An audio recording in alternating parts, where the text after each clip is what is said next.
Selamat sore pemirsa, Berita Nusantara kembali menyapa Anda pada hari ini. Sejumlah berita aktual akan kami sajikan untuk Anda. Bersama saya, Syanda Kristi. Inilah Berita Nusantara selengkapnya.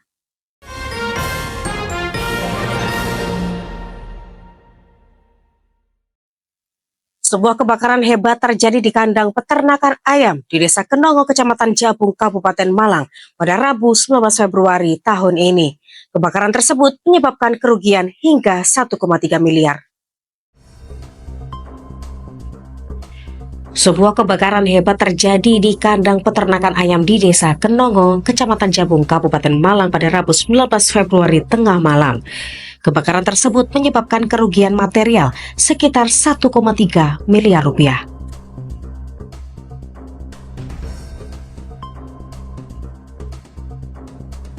Menurut Kepala Satpol PP Kabupaten Malang Sigit Yuniarto, kebakaran tersebut diduga disebabkan oleh korsleting listrik pada oven penghangat suhu kandang ayam.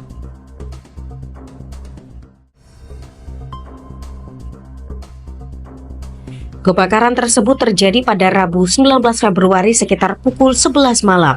Beruntung tidak ada korban jiwa dalam kejadian tersebut.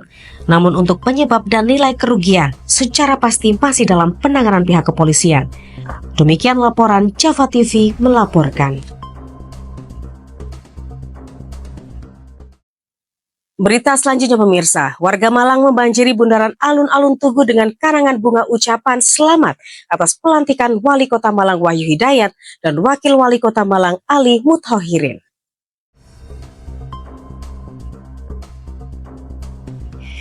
Warga Malang membanjiri bundaran alun-alun Tugu dengan karangan bunga ucapan selamat atas pelantikan Wali Kota Malang Wahyu Hidayat dan Wakil Wali Kota Malang Ali Muthohirin.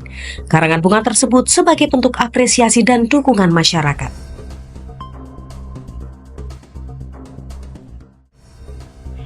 Menurut warga, karangan bunga tersebut juga merupakan bentuk motivasi bagi Wali Kota Malang Wahyu Hidayat dan Wakil Wali Kota Malang Ali Muthohirin untuk memimpin Kota Malang dengan baik.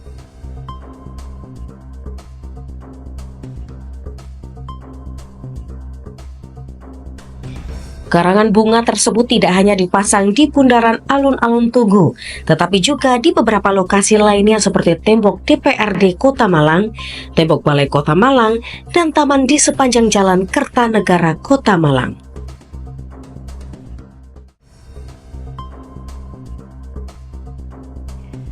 Dengan demikian, warga Malang menunjukkan dukungan dan apresiasi mereka kepada kepemimpinan baru di Kota Malang.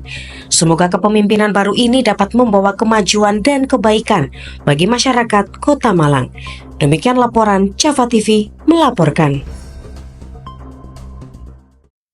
Ketua DPP Partai Demokrasi Indonesia Perjuangan Said Abdullah membantah adanya pergantian Sekretaris Jenderal setelah Hasto Kristianto ditahan penyidik Komisi Pemberantasan Korupsi.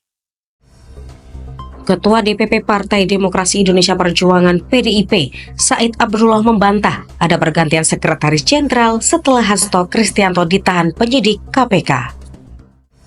Apakah akan ada pergantian kursi sekjen? Apakah Pak Hasto akan mengundurkan diri? Itu semua adalah wilayah otonomi internal partai dan memang harus diakui, suka tidak suka, tapi ADART kami, konstitusi kami mengamanatkan itu wilayahnya Ibu Megawati. Sebelumnya pada Kamis 20 Januari pihak KPK melakukan penahanan terhadap Sekjen PDI Perjuangan Hasto Kristianto untuk kasus suap pergantian antar waktu kepada Komisioner KPU Wahyu Setiawan. Megawati menilai telah terjadi kriminalisasi terhadap Bapak Hasto Kristianto di Komisi KPK.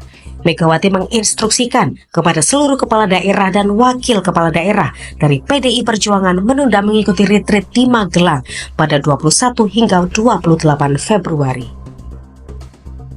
Megawati mendasarkan instruksi tersebut pada pasal 28 ayat 1 ADART Partai Demokrasi Indonesia Perjuangan bahwa Ketua Umum sebagai sentral kekuatan politik partai berwenang, bertugas, bertanggung jawab, dan bertindak.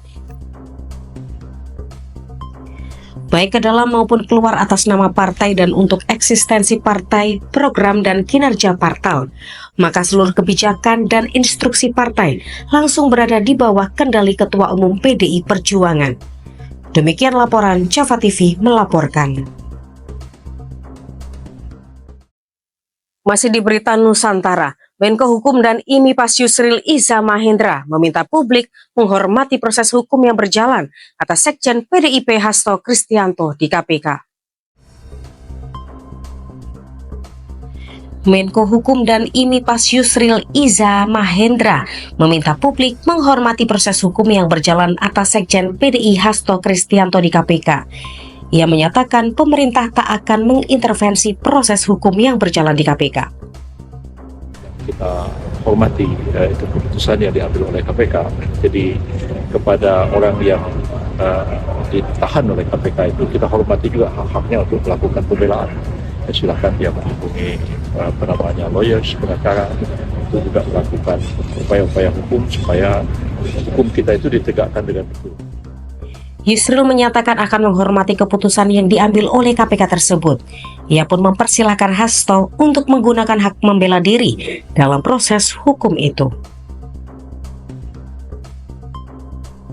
KPK resmi menahan Hasto. Ia ditetapkan sebagai tersangka bersama advokat PDIP Doni Tri Istiqomah pada akhir tahun kemarin. Keduanya diduga terlibat dalam tindak pidana suap kepada mantan komisioner KPU Wahyu Setiawan untuk kepentingan penetapan pergantian antar waktu anggota DPR RI periode 2019-2024 Harun Masiku.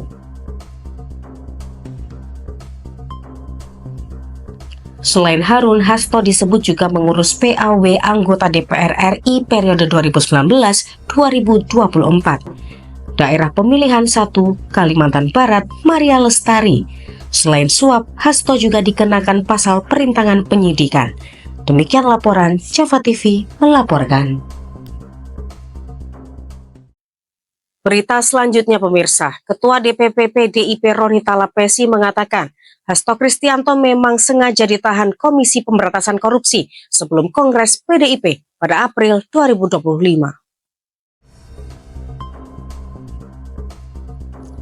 Ketua DPP PDIP Roni Talapesi mengatakan Hasto Kristianto memang sengaja ditahan KPK sebelum Kongres PDIP pada April 2025.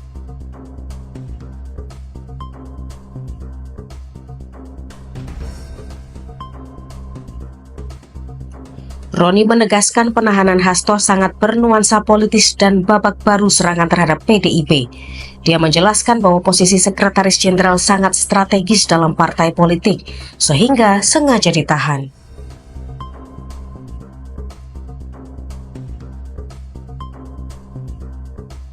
Roni berpendapat tidak ada urgensi bagi lembaga anti rasuah menahan Hasto, sebab Hasto selalu kooperatif ketika dipanggil KPK dan saat ini sedang mengikuti proses pra-peradilan.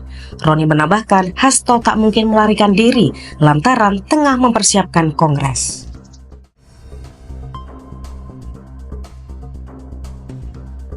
Hasto diketahui sedang ditahan KPK atas kasus dugaan suap pengurusan pergantian antar waktu anggota DPR RI 2019-2024 yang melibatkan Harun Masiku serta dugaan perintangan penyidikan. Demikian laporan Java TV melaporkan. Baik pemirsa, informasi tadi sekaligus menjadi penutup perjumpaan kita hari ini. Saya Senda Krisi dan segenap tim redaksi yang bertugas pamit undur diri. Selamat sore, salam Berita Nusantara.